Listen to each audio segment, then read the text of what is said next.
Hi, I'm Arthur Jafa. Come under the cover Under the cover with me. Under the cover. at Climax Books. My relationship to books has been my whole life. I grew up in Mississippi, and books were always like a portal for me to other places. You know, when I was really young, it was comic books. Comic books transitioned into science fiction. From science fiction, it was just like literature in general. I didn't really have a library card, but I have keys to the library.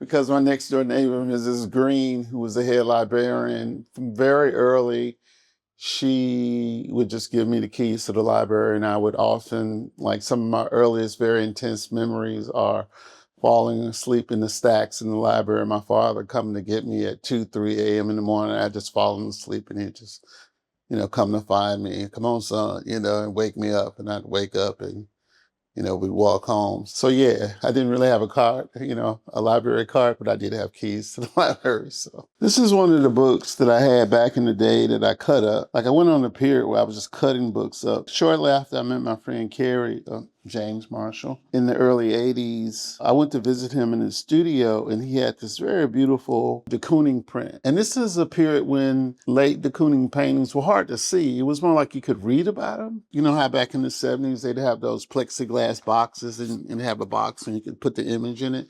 And it had this very late stage de Kooning painting. I remember staring at it saying, "Oh, this is incredible, but where'd you get this print from?" He said, "Oh, that's just out of a magazine. It was out of Vanity Fair," because they had done a study on Vanity Fair.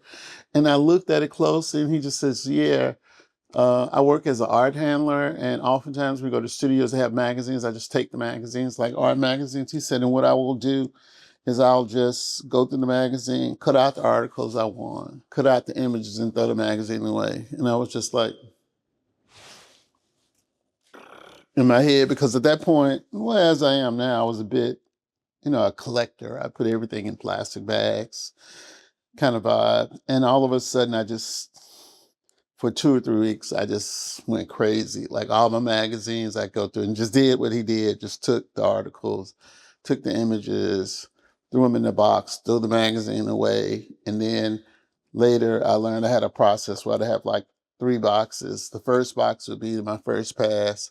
I'd come back later, look at that again and make sure there was something I didn't miss. And I'd throw it into the other box. And then maybe 6 months in, I had that final box. But I started doing this so obsessively that I didn't stop in magazines. I actually started cutting my books up. Coffee table size books.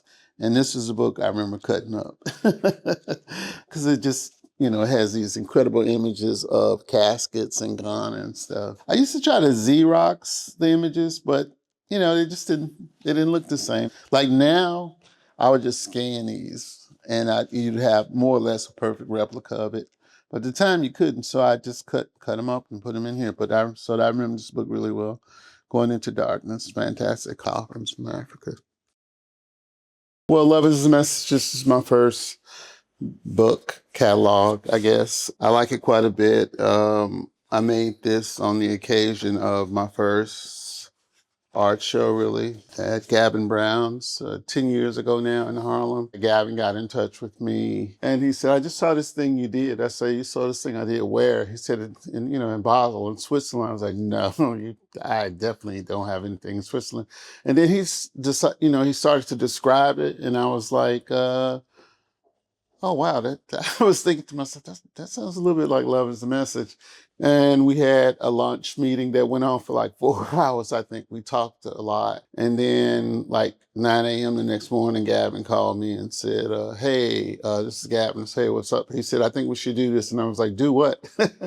He said, "I think we should show that video." And I was like, "Oh, okay." I said, "Well, when do you want to do it, next year sometime?" He said, "No, in 2 weeks." And I was like, "What? In 2 weeks?" And I said, "Well, where are we going to show it?" Because he didn't even have a space at the time. It was still under construction. He said, "Let me worry about it." And then approximately 3 weeks later, Love is the Message is open. But once we sort of kind of decided, I said, "Why don't we make a little book?"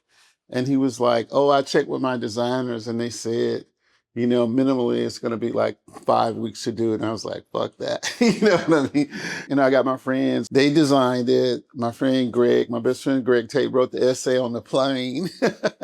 And we just put it together. I mean, my primary ambitions for Love is the Message was that I was going to put it on YouTube. And all my friends kept saying, don't put it on YouTube. Don't put it on YouTube. They had more of a sense of it, I guess, than I did. And so it's pretty perfect, I think, for what it is. It's sort of modeled a little on Scholastic books to scale. And this type was a version of the type on Jimi Hendrix's Machine Gun album. So, yeah, I don't know. It's cool. It's still really cool, I think. Yeah. Oh my God, I have no idea. I mean, thousands, obviously. I mean, I have bookshelves in all of my rooms in my apartment. And in my studio, I have way more bookshelves where I just sort of offloaded things out of my apartment and out of boxes into my studio just so I can have access to them. So many of those things that are like rare books, I just have those things, or I had those things, Or I can remember those things being in Strand for like 75 cents, what I mean? It's like, I think I saw one of the books up here, maybe. Oh yeah, this Research. I remember those series in the 80s and stuff. When I moved to LA, I was looking for a job, and I got a job at this place called The Wonderful World of Video. I never even seen like an actual VCR, but I remember the first week I worked there, Wolfgang, who was the manager, he said, hey, look, if people don't rent those VCRs, you can take them home overnight. You just have to bring them back before the store opens the next day, or when you come back in the next day. And I remember taking the first two films I ever looked at home was Rumblefish and The Outsiders.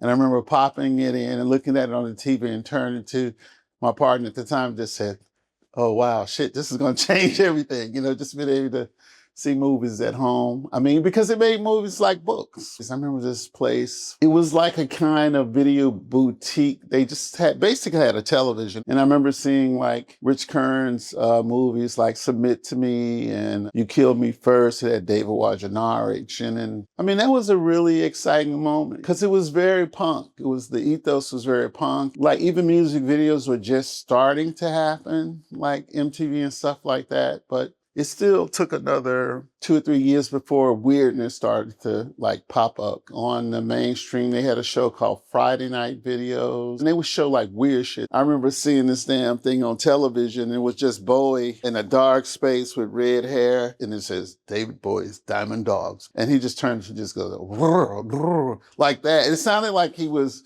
being a dog or some sort of the freakiest things I'd ever seen in my life.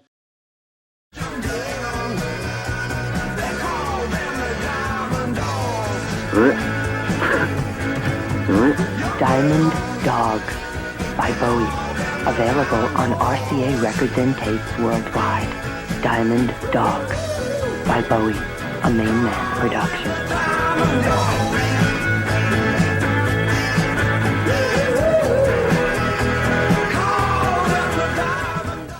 People were showing things like the Rolling Stones, like painted black era Rolling Stones, black and white videos of Hendrix when he first came over to London, like his first performances, black and white, like doing Hey Joe. I remember he's performing and he has chewing gum. I was like, oh, this is the coolest shit ever.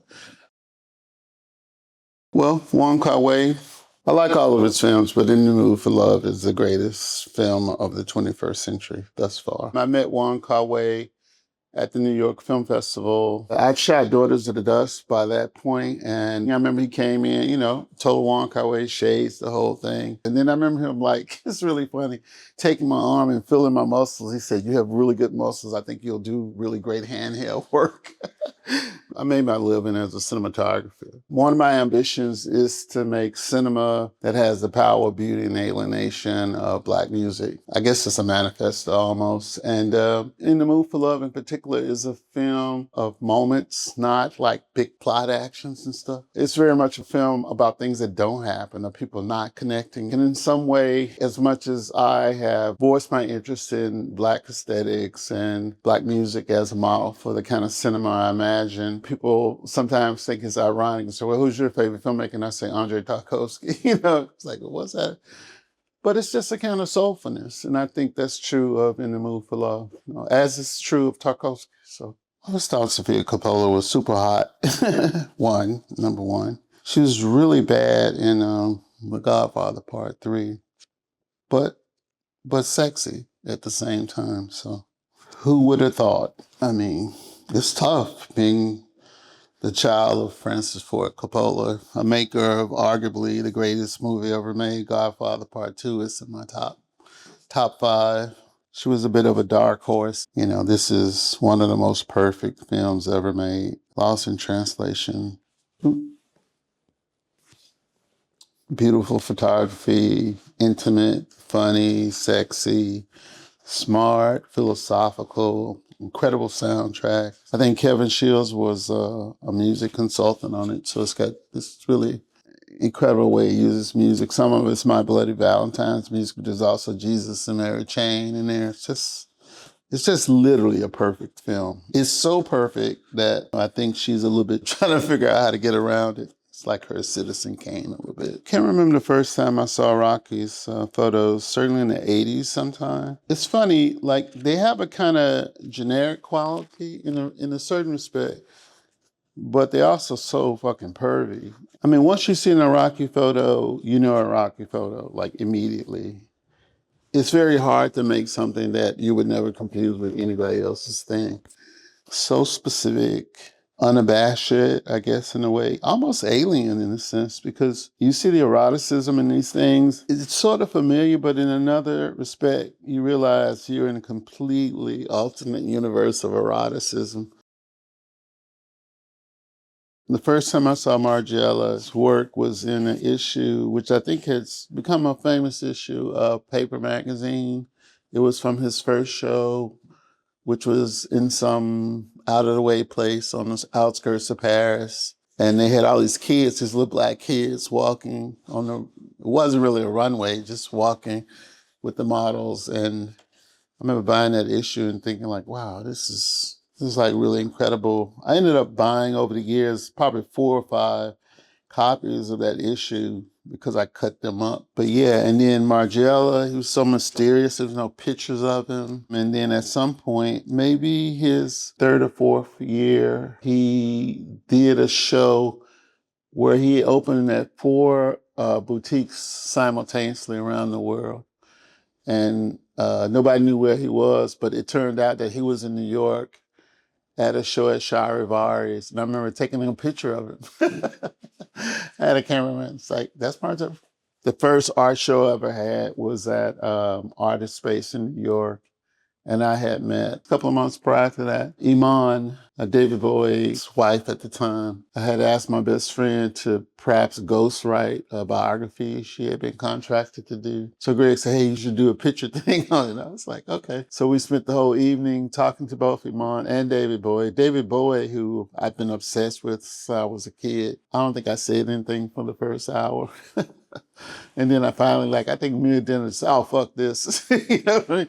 And I just went on to say, hey, man, you changed my life, da, da, da. And he was such a nice man. But in any event, in the course of that night, somehow it came up that I was going to do my first art show. And he said, oh, I'm going to come. And I was thinking, oh, that's nice. David Bowie's not coming to my open. But sure enough, 6 weeks later, in the middle of the show, all of a sudden, you could feel it. Everybody say, fucking David Bowie is here, right? And he's asking for AJ. And I have one picture of me and Bowie. A friend of mine had an Instamatic camera, so she took a picture of me and Bowie. And I have my white Margiela jacket on, so it's me and David Bowie biting his fingernails. I was teasing Kanye. I was like, he was rapping about Margiela, but I was wearing Margiela before you even knew what Margiela was. Live Evil, most recent catalog.